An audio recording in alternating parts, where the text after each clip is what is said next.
네, 우리 성경이 술술, 믿음이 쑥쑥 43번째 시간을 함께 하도록 하겠습니다.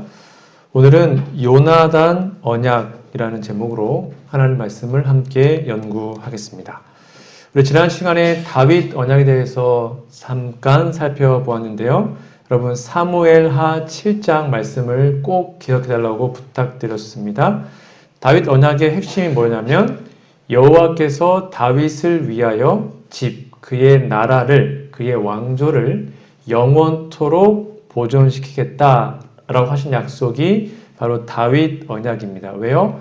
다윗이 하나님을 위해서 성전을 지어주려는 그 예쁜 마음을 보시고 거꾸로 하나님이 다윗을 위해서 나라를 지어주신 것이죠. 그래서 하나님의 뜻대로 통치하기 위해서 하나님께로부터 기름 부음 받은 메시아인 예수 그리스도의 탄생을 보장한 언약이고 그리스도를 통하여 세워질 영원한 나라에 대한 언약이 다윗 언약이다. 이것이 사무엘하 7장입니다. 여러분 꼭 기억해 주시면 감사하겠습니다.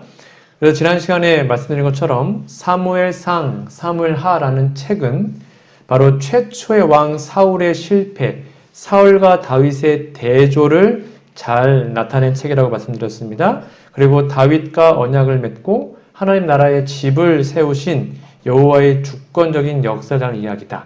그래서 왜 사울이 실패했고 왜 버림받았고 왜 다윗이 성공했는지 그것을 아주 적나라하게 대조한 책이 사무엘상하다. 우리는 다윗처럼 살아야 된다라고 이해하시면 되겠습니다. 자, 오늘 본문으로 돌아오셔서 구약의 언약과 관련된 가장 중요한 인물을 뽑으라고 한다면 아브라함과 다윗일 겁니다. 창세기 15장의 아브라함 언약, 횃불 언약 정말 중요하다 그랬습니다. 그리고 사무엘하 7장의 다윗 언약, 크게 두 언약이 가장 중요한 언약입니다. 그래서 마태복음 1장 1절에서도 뭐라 그래요? 아브라함과 다윗의 자손 예수 그리스도다. 그러니까 예수님을 표현할 때 아브라함의 후손, 다윗의 자손 이렇게 표현합니다. 그 정도로 아브라함과 다윗은 이 언약이라는 주제에서 정말 중요한 인물들입니다. 세상에 보면 참 유명한 친구들 이야기가 많죠. 한국에도 오성과 한음 등등 이런 중요한 친구들이 있는데 여러분 성경에서 친구하면 떠오르는 두 인물이 있습니다. 누구죠? 바로 다윗과 요나단입니다. 여러분 다윗과 요나단이 몇 살 차이 났을까요? 동갑내기 친구였을까요? 다윗과 요나단 우리가 뭐 이렇게 애니메이션이나 뭐 영화 같은 데 보면 보통 이렇게 동년배로 설명하지 않습니까? 다윗과 요나단의 차이가 나이 차이가 몇 살이었을까요? 생각보다 많이 났습니다. 제가 좀 설명을 드리면 사무엘상 13장에 보면 사울이 왕이 될 때가 40세입니다. 그쵸? 근데 이제 2절에 보시면 그 사울이 왕이 됐을 때에 전쟁을 나갔는데 사울 왕이 자신의 아들이었던 요나단에게 1,000명이라는 병사를 줘요. 그러니까 1,000명은 요나단과 함께 베냐민 기브아에 있게 했죠. 그러니까 만약에 요나단이 전쟁에서 이렇게 군사를 통솔했다면 최소한 이때 요나단 나이가 몇 살이었을까요? 최소한 20살 이상으로 봅니다. 그렇죠? 그러니까 사울 왕이 40세일 때 요나단은 최소한 20살이었을 거예요. 그런데 사도행전 13장에 보면 사울을 40년간 주셨다가 패했다. 그러니까 사울이 40년 동안 왕이 됩니다. 그러니까 사울이 죽었을 때는 몇 살이었을까요? 80세. 그쵸? 40세에 왕이 됐고 40년 동안 통치하다가 80세에 죽어요. 그러니까 80세에 죽은 다음에 다윗이 왕이 되죠? 그렇죠?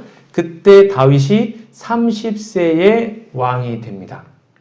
그러면 사울이 80세에 죽으면 그때 요나단이 몇 살이었을까요? 60세. 근데 요나단이 60세 때 다윗이 30세. 그러니까 대략 최악 30살 이상이나 차이 나는 게 다윗과 요나단의 나이 차이였습니다. 그러니까 이제 뭐라 할까 친구보다는 제가 올해 40이지 않습니까? 우리 이제 70 이제 유장로님이 70 정도 되셨죠. 그러니까 저랑 이제 유장로님 제가 그 정도 나이 차가 되는 겁니다.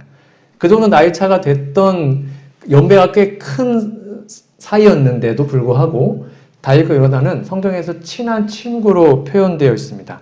그 의미를 오늘 좀 살펴보도록 하겠습니다. 사무엘상 18장 3절에 보면 저 개인적으로 요나단을 참 좋아하는데요. 18장 3절에 보면 이런 말씀이 기록되어 있습니다. 요나단은 다윗을 자기 생명같이 사랑하여, 여기다가 사랑이라는 단어 밑줄 그어놓으시고 더불어 언약을 맺었다라고 기록합니다. 여러분, 다윗이 요나단과 언약을 맺은 걸까요? 아니면 요나단이 다윗과 언약을 맺은 걸까요?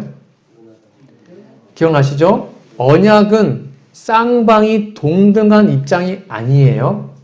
동등 입장은 계약이고, 언약은 언약주가 있고 언약종이 있습니다. 즉 신분이 달라요. 강자가 약자에게 일방적으로 맺어주는 겁니다. 그러니까 이 언약에서는 요나단이 위였죠. 왜요? 왕자였으니까. 신분이 높아요. 다윗은 그냥 목동에 불과했지 않습니까? 물론 나중에 군대 장관이 됐지만, 그래서 요나단이 다윗에게 언약을 맺어줍니다. 그래서 이거를 요나단 언약이라고 부릅니다. 우리 언약 맺을 때 뭐 양을 잡고 바늘 가르고 제단 쌓고 다 배웠죠? 그 중에서 중요한 단어가 뭐라 했어요? 사랑이라는 단어와 언약, 그리고 둘이 언약을 맺으면 친구 사이가 된다 그랬죠. 그래서 다윗과 요나단은 그냥 뭐 동갑내기 친구가 아니었고 언약을 맺은 친구 관계였어요. 나이 차가 30살 이상 됐지만 언약을 맺은 언약주, 언약종의 친구 관계다. 그렇게 이해하시면 되겠습니다. 그 당시에 특별히 친구들이 언약을 맺는 경우가 있었다고 합니다. 말 그대로 짐승 잡고 피 뿌리고 지나가고 등등 그런 걸 했어요. 그런데 요나단은 말 그대로 왕의 아들, 왕자의 신분이었고요. 그리고 다윗은 그냥 목동이었습니다. 그러니까 이 두 인물은 친구가 원래는 될 수가 없었어요. 왜요? 요나단의 가장 큰, 쉽게 말하면 라이벌이 누구였을까요? 다윗입니다. 다윗이 있는 한 요나단은 왕이 될 수가 없었습니다.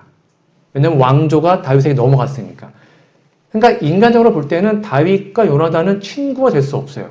적대 관계가 되는 게 당연한 거였습니다. 자신의 라이벌이었으니까요. 근데 요나단은 그렇게 하지 않았어요.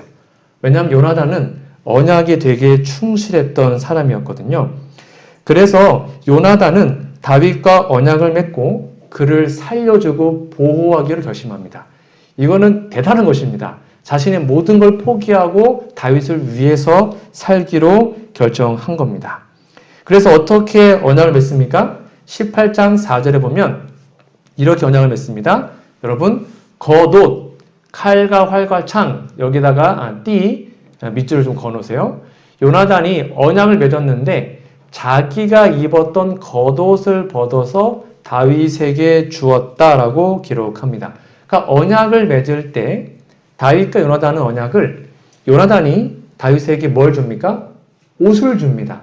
겉옷을 벗어서 다윗에게 입혀줍니다.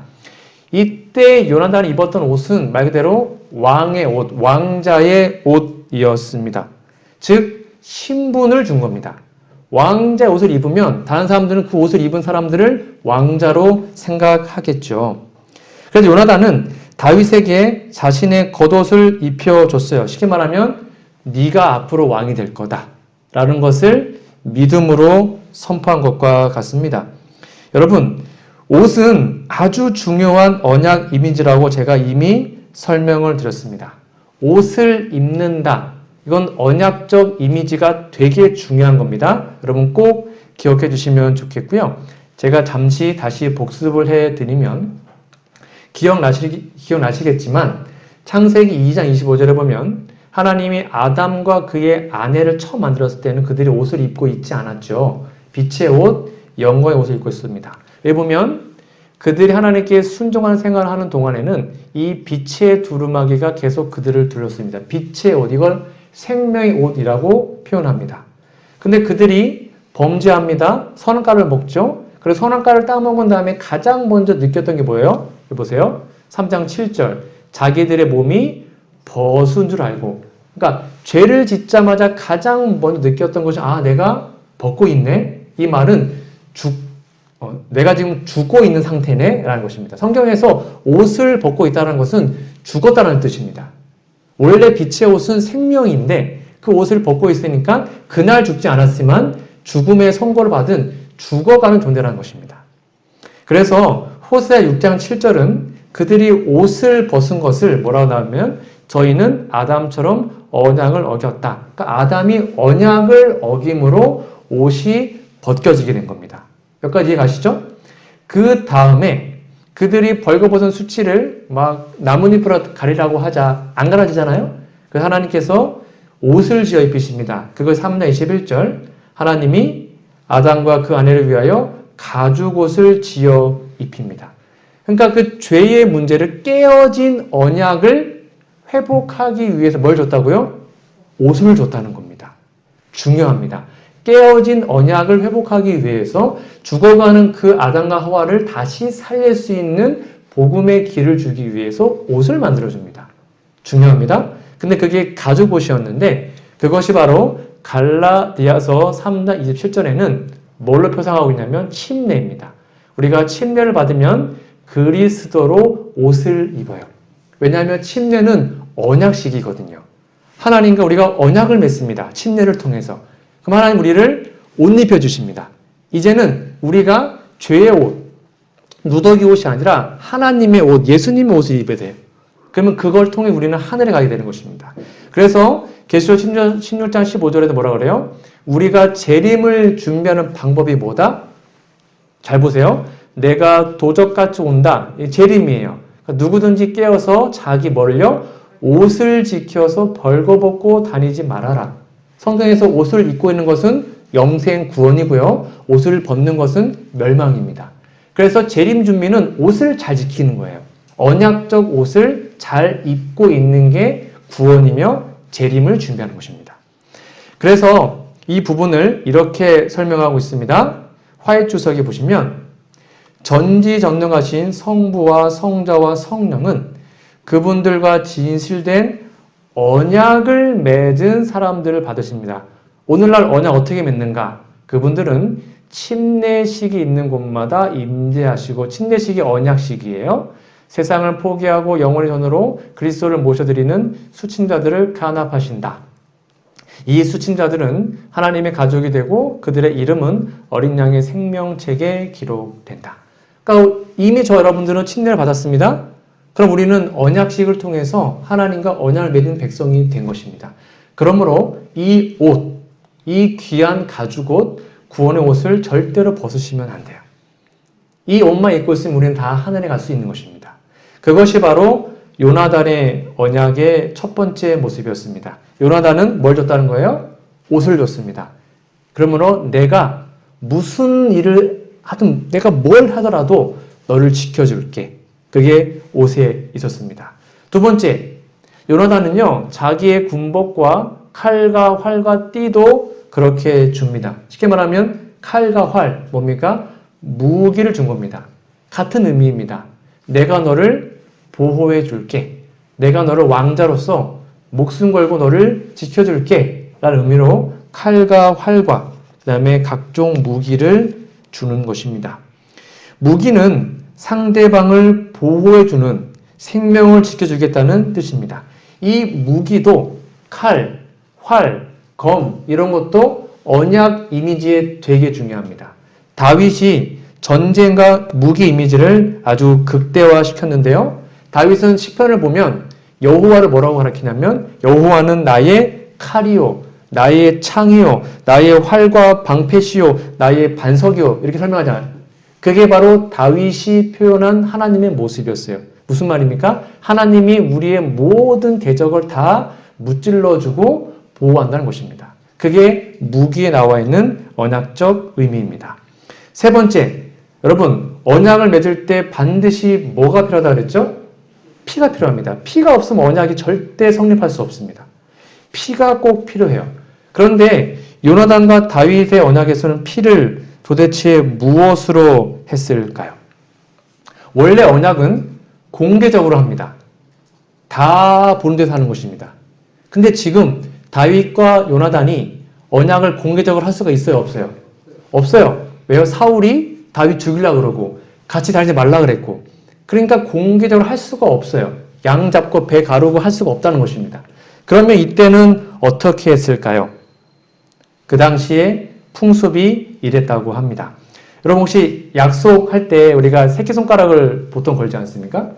왜 새끼손가락을 걸까요? 약속할 때. 여기 엄지나 검지에 걸면 안 됩니까? 왜 꼭 새끼를 걸까요? 손가락을 약속할 때. 이게 의미가 있다고 합니다. 이거 풍습을 좀 찾아봤는데요. 한문으로 언약할 때 그 약자가 이렇게 쓰인대요. 한문이. 저 한문 잘 모르지만 요 앞에 있는 것이 실멱이라는 한자이고요. 뒤에 있는 것이 잔작이라는 한자입니다. 그래서 약자는 멱자와 잔작자가 합쳐져서 약자가 된다고 합니다. 근데 옛날에는요, 이렇게 새끼손가락에다가 실을 묶어서 서로 맞댄 다음에 여기다가 잔을 얹고 같이 이렇게 술을 또는 이렇게 마셨다고 해요. 포도주라고도 하겠죠. 근데 거기에다가 뭘 타냐면 여기에다가 상처를 낸 다음에 양쪽에다가 피를 탄답니다. 자신의 피, 상대방의 피를 거기다가 이렇게 떨어뜨린대요. 그런 다음에 그것을 탄 음료수를 먹는 거예요. 그렇게 언약을 체결했다고 합니다.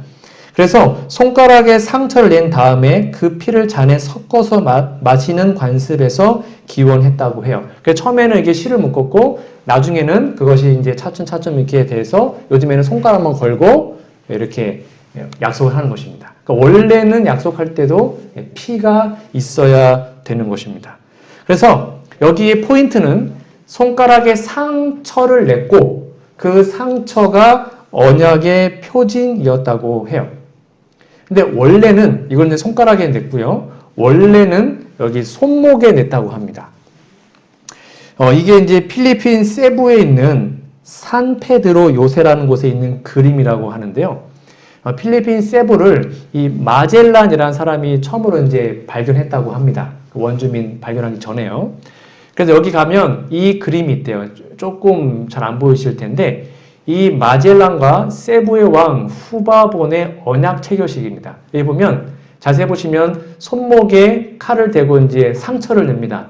그리고 거기에 피를 뚝뚝뚝뚝뚝 담아서 그거를 서로 마셨다고 합니다.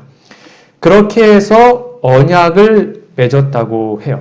그러니까 이런 손가락을 상처내든 손목을 상처내든 간에 하여튼 이 관습을 이렇게 책에서는 표현하고 있습니다. 이 언약이라는 책에 보시면 피의 상징적 의미와 사용은 고대 사람들에게 지배적이었던 생각을 이해함으로써 그것에 관한 성경의 가르침의 새로운 의미를 확인할 수 있다. 확신컨대 피는 생명을 나타내는 것이다. 피를 준다는 것은 생명을 주는 것이다. 또한 피를 받는다는 것은 생명을 받는 것이다. 서로의 피를 썩는다는 것은 서로의 성품을 썩는다는 것을 나타낸다. 그러니까 내 피를 주고 당신 피를 받고 우리는 이제 생명이 하나다. 이제 하나 연결됐으니 우리가 목숨 걸고 서로 사랑하고 지켜주고 보호하겠다. 라는 의미에서 이렇게 언약을 맺었다라고 해요. 그래서 이 손에 상처를 내는 이 습관을 욥기서에서도 이렇게 기록을 하고 있습니다. 욥이 참 고통을 많이 당했지 않습니까? 참 힘들게 고난과 아픔을 당했을 때에 친구조차도 아내조차도 자신을 아무도 이해하지 못했을 때 욥은 하나님께 호소합니다. 이렇게 기도합니다. 욥기 16장 19절에서 21절인데요. 지금 나의 증인이 하늘에 계시고 하나님이죠. 나의 중보자가 높은 데 계시니라. 나의 친구 나를 조롱하고 내 눈은 하나님을 향하여 눈물을 흘리니 사람과 하나님 사이에와 인자와 그 이웃 사이에 중재하시기를 원하노라. 쉽게 말하면 하나님 저 억울합니다. 제발 저 좀 이 말이에요. 그러면서 이렇게 얘기합니다. 17장 3절 청컨대 보증물을 주시고 친히 나의 보주가 되옵소서. 주 외에 나로 더불어 손을 칠 자가 누구리이까? 이게 무슨 말일까요? 욥이 말하기를 하나님 외에 내 손을 칠 자가 누굽니까? 하나님밖에 없지 않습니까? 라고 억울함 호소한 겁니다. 이 손을 친다는 게 무슨 손뼉 친다는 의미가 아니에요. 날카롭거나 뾰족한 어떤 것을 손에 상처를 낸다는 것입니다. 쉽게 말하면 하나님 외에는 나의 언약주가 없으니 하나님 제발 저 좀 도와주세요. 라고 기도한 것입니다. 그래서 이 부분을 우리 제레미야 주석에 보시면 손을 치다, 언약의 비준을 나타내는 표현, 즉 손에 상처를 내서 피를 흘려서 언약을 맺는 것으로 여러분이 이해하시면 되겠습니다. 그래서 원래 악수는 이렇게 하는 것입니다. 제가 이거 한번 설명드렸죠? 기억나십니까? 원래 악수는 지금 우리가 손과 손을 잡지 않습니까? 근데 원래 악수는 손목과 손목을 잡아야 합니다. 왜 그런지 아십니까? 아까 말한 것처럼 손에다가 상처를 내고 손목에 상처를 낸 다음에 손목과 손목을 잡으면 피와 피가 서로 만나게 됩니다. 이것이 원래의 의미예요. 그래서 언약을 맺을 때는 반드시 손목을 잡는 악수를 했대요. 이렇게 되면 우리가 한 손을 놓게 돼도 이쪽 손이 놓지 않으면 그 언약은 파괴되지 않습니다. 하나님이 여러분의 손을 이렇게 잡고 있는 것입니다. 그래서 서로 흔들고 언약을 맺을 때 상처 부위를 맞잡는 의식에서 원래 이 언약법이, 이 악수법이 유래가 되었다고 해요. 여하튼 성경에는 이 손 이미지가 되게 많이 나옵니다. 그래서 오른손, 평강의 손이 나오면 이거는 언약적 이미지다. 그렇게 이해하시면 여러분 대부분 다 이해가 될 겁니다. 몇 가지만 좀 보여드릴게요. 이사야 41장 13절에 보면 이는 나 여호와 너희 하나님이 내 오른손을 붙들고, 근데 이렇게 잡은 게 아니라 뭘 잡았다고요? 손목. 손목과 손목으로 우리의 오른손을 붙들고 내게 이르기를 두려워하지 말라. 내가 너를 도우리라. 손목을 잡았으니 내가 너와 언약했으니 내가 너 절대 포기하지 않아. 무슨 일이 있어 너를 지키고 보호할 거야. 그러니까 뭐 하지 말래요? 두려워하지 말라는 것입니다. 이게 하나님의 사랑이고요. 이사야 42장 6절 나 여호와가 의로 너를 불렀은즉 내가 내 손을 잡아. 계속 나오죠? 내가 너와 언약했어. 걱정하지 마. 너를 보호하고 너를 세워 백성의 언약과 이방의 빛이 되게 하겠다. 절대 걱정하지 마라.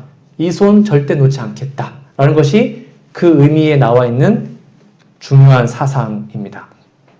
몇 개만 더 볼까요? 이사야 62장 8절도 보면 여호와께서 그 오른손, 그 능력의 팔로 맹세하시되, 맹세가 뭐였어요? 맹세와 언약은 같은 의미예요. 내가 다시는 내 곡식을 내 원수들에게 양식으로 주지 아니하겠고 내가 수고에 얻은 포도주를 이방인이 마시지 못하게 하겠다.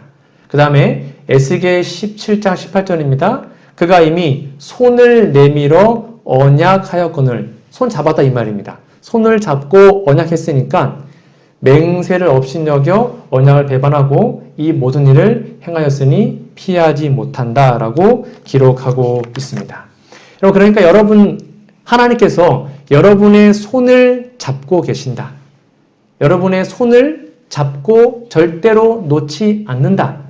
이거는 어마어마한 약속입니다. 하나님께 여러분의 모든 것을 책임진다는 것입니다. 그러니까 여러분 성경 읽다가 손 얘기가 나오면 하나님께 감사하시면 되겠습니다. 그래서 제가 또 정말 좋아하는 구절이 있는데요. 여러분도 아마 좋아하실 텐데요. 이사야 49장 14절부터 보면 여러분 잘 아시는 말씀이 나옵니다. 오직 시온 이르기를 여호와께서 나를 버리시며 주께서 나를 잊으셨다 하였거니와. 우리가 살다 보면 이럴 때가 많아요. 하나님 나를 버리셨나? 하나님 어디 계시나? 참 힘들다. 왜 기도 응답이 없을까? 그럴 때가 종종 있으시죠? 이게 그 말입니다. 나를 버렸다. 나 잊어버려서 하나님이. 근데 성경은 말합니다. 15절 여인이 어찌 그 전 먹는 자식. 전 먹은이 아닙니다. 현재형입니다. 엄마가 아이의 젖을 먹이면 아이를 계속 보고 있습니다. 전 먹는 동안에 아이를 잊어버릴 수 있습니까? 불가능합니다. 이게 그 말이에요. 혹시 불가능하지만 혹시 엄마가 젖 먹는 아이를 잊겠냐. 근데 자기 태어난 아들을 긍휼히 여기지 않겠느냐. 그들은 혹시 잊을지라도 불가능하지만 난 너를 절대로 잊지 않겠다라고 약속하는 것입니다. 그러면서 말을 합니다. 16절 같이 읽어볼까요? 시작. 내가 너를 내 손바닥에 새겼고 너의 성벽이 항상 내 앞에 있나니. 여러분 이거는 정말 엄청난 겁니다. 내가 너를 어디에 새겼대요? 손바닥에 새겼다. 손바닥에 새겼다는 것은 손바닥에 상처를 냈다는 것입니다. 즉 너와 언약을 맺었으니 이 언약을 절대 패하지 않는다. 무슨 일에서 너를 기억하고 도와주겠다. 그러니 걱정하지 말아라. 내가 너를 손바닥에 새겼다라고 약속하신 거죠. 우리가 이 약속을 진심으로 믿는다면 결코 두려움과 낙담과 우울과 어떤 절망이 우리의 삶에 없을 겁니다. 이걸 믿지 않기 때문에 두렵고 떨리는 것입니다. 성경은 분명히 얘기해요. 우리를 잊지 않으셔요. 하나님이 절대로. 우리를 손바닥에 새기셨다고 기록합니다. 이 손바닥의 상처는 영원한 언약의 표징입니다. 다시요. 이 손바닥의 상처는 영원한 언약의 표징이에요. 그것을 보여드리도록 하겠습니다. 화해주석에 보면 이런 말씀이 있어요. 그리스도께서 영원히 인성을 입고 계실 건데요. 그리스도는 성화된 거룩한 인성을 지니고 하늘에 오르셨다. 그는 인성을 입으시고 하늘 궁정에 들어가셨다. 그는 하나님의 도성에 있는 모든 인간을 속량하는 분으로서 아버지 앞에서 이렇게 말합니다. 그들을 내 손바닥에 새겼나이다 라고 말씀하시며 탄원에 오셨던 분으로 영원한 시대를 통하여 인성을 입고 계신다. 이 말 무슨 말이냐면 예수님은 영원토록 우리와 똑같은 인간이라는 겁니다. 그의 손바닥에는 그가 받은 상처의 흉터를 지니고 있을 것이다. 우리 하늘에 가잖아요. 죄가 없어집니다. 근데 그 죄의 유일한 흔적이 남아 있다고 말합니다. 그게 뭔지 아십니까? 옆구리에 창자국, 손과 발에 못자국. 그 상처는 영원토록 지워지지 않는다고 말합니다. 무슨 말이에요? 영원토록 하나님께서 우리를 끝까지 지키시고 책임진다는 증표라는 것입니다. 그게 손바닥에 여러분들을 새긴 것입니다. 이 얼마나 놀라운 하나님의 약속입니까? 대쟁투 674페이지입니다. 오직 한 가지 기념부는 남게 된다. 여러분 상상해 보세요. 우리 구주께서는 십자가의 표를 영원히 언제나 간직하실 것이다. 그분의 상하신 머리와 옆구리와 손발에는 죄가 빚어놓은 잔인한 유일의 흔적이 남게 된다. 이거는 절대로 지워지지 않습니다. 갈바리에서 상한 흔적은 영원한 시대를 통하여 주님께 대한 찬양을 불러일으키고 그분의 능력을 말해줄 것이다. 그러니 제발 여러분들 결코 낙담하거나 걱정하거나 근심하지 마십시오. 하나님은 우리를 절대로 버리지 않으십니다. 우리를 그분의 손바닥에 새겨 놓으셨습니다. 우리는 이 언약적 사랑을 통해서 이 언약적 사랑 때문에 하늘에 가게 될 것입니다. 우리의 잘남이 아닙니다. 하나님의 은혜로 이 언약적 사랑 때문에 우리는 구원을 받게 되는 것이죠. 마지막으로 귀한 말씀을 읽어드리고 오늘 말씀을 마치도록 하겠습니다. 한번 잘 보세요. 하나님은 죄를 미워하시지만 죄인은 사랑하신다. 그분께서는 믿는 사람은 누구나 구원을 받을 수 있도록 그리스도를 주셨을 때 그분 자신을 주신 것이다. 우리를 향한 당신의 사랑을 이보다 더 나은 방법으로 말하실 수 있겠는가? 그분께서는 여인이 어찌 그 전 먹는 자식을 잊겠으며 자기 태에서 난 아들을 긍휼히 여기지 않겠느냐? 그들은 혹시 잊을지라도 나는 너를 잊지 아니할 것이라고 말씀하셨다. 그대가 만일 잘 보셔야 합니다. 의심과 두려움을 가지고 있다면 위를 쳐다보라. 예수님께서는 그대의 죄를 용서해달라고 하나님께 간구하고 계신다. 당신의 사랑하는 아들을 선물로 주신 하나님께 감사하라. 그대를 위한 그분의 죽음이 그분께서 지불하신 대가에 합당하도록 기도하라. 성령께서 오늘 그대를 초청하신다. 온 마음을 다하여 예수님께 나와서 그분의 축복을 받으라. 그분의 약속들을 읽어보라. 그 약속들이 그분의 사랑과 동정을 말해주되 그것들은 말로써 표현할 수 있는 것보다 더 강하다는 것을 기억하라. 무한한 사랑으로 이루어진 하나님의 마음은 결코 다함이 없는 긍휼로 죄인을 향한다. 그의 피로 말미암아 구속 곧 죄 사함을 받았다. 하나님이 그대를 도와주는 분이심을 믿으라. 아멘. 이러한 놀라운 하나님의 사랑이 여러분 마음속에 진심으로 믿어지시기를 간절히 바랍니다. 그래서 힘들고 어렵고 정말로 우울하고 삶에 꽉 막힌 것처럼 어떠한 문제점이 있을 때마다 하늘을 바라보시고 우리의 언약주 하나님, 우리를 손바닥에 새기셨던 그 예수님, 그분의 사랑을 기억하심으로 힘과 용기를 얻는 우리 모두가 되기를 간절히 바라며 오늘 말씀을 마치도록 하겠습니다.